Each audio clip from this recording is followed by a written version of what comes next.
قال عليه الصلاة والسلام: إذا قال العبد لا إله إلا الله والله أكبر صدقه الله.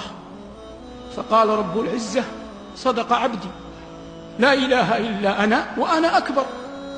فيقول العبد: لا إله إلا الله وحده لا شريك له. يقول الله: صدق عبدي، لا إله إلا أنا ولا شريك معي. فيقول العبد: لا إله إلا الله وحده لا شريك له، له الملك وله الحمد. يقول الله: صدق عبدي، لا إله إلا أنا ولي الملك ولي الحمد. يقول العبد: لا إله إلا الله ولا حول ولا قوة إلا بالله.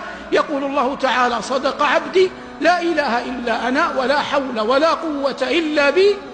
قال عليه الصلاة والسلام: من قالها في مرضه ثم مات لم تطعمه النار.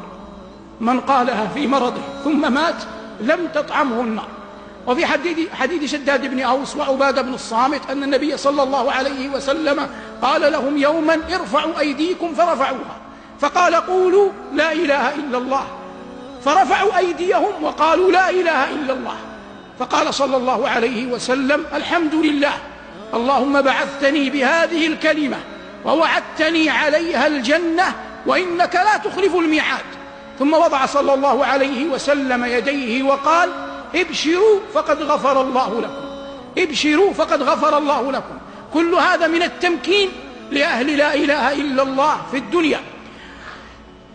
وقال صلى الله عليه وسلم: من كان آخر كلامه في الدنيا لا إله إلا الله دخل الجنة يوما من الدهر وإن أصابه ما أصابه.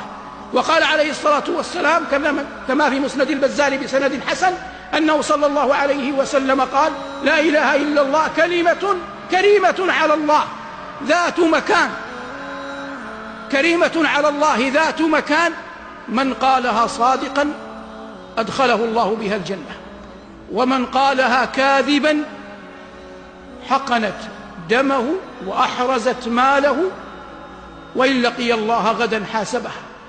فحتى من يقولها كذبا تحرز ماله وتحقن دمه، وإن كان لا يعد مؤمنا. والمقصود من هذا أيها المباركون بيان عظيم وفضل هذه الكلمة المباركة. هذا كله ما ورد من فضلها في الدنيا.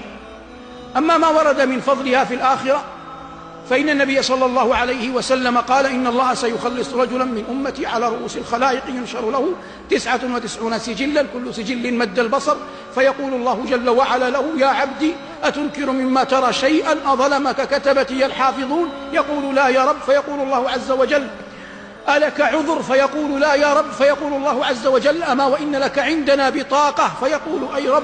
فيها أشهد أن لا إله إلا الله وأشهد أن محمدا عبده ورسوله. فيقول: أي رب، وما تغني هذه البطاقة أمام هذه السجلات؟ فتوضع السجلات في كفة ولا إله إلا الله في كفة، فتثقل البطاقة وتطيش السجلات ولا يثقل مع اسم الله شيء.